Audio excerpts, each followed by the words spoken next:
¿Ya vio? Cambia mucho la sin almohada y con almohadilla, cambia. Y sin almohadilla se escucha un poquito más medio, más.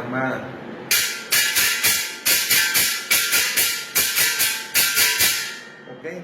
Hay muchos que le gusta un poquito ruidoso, el sonido un poco ruidoso, y hay otros que le gusta un poquito más seco, más grave, más. Depende igual del tipo de música.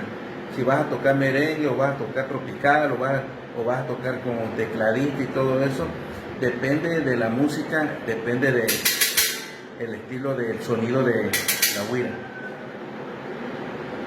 Le mando un fuerte abrazo a todos los percusionistas, músicos, a todos. Bendiciones. Va.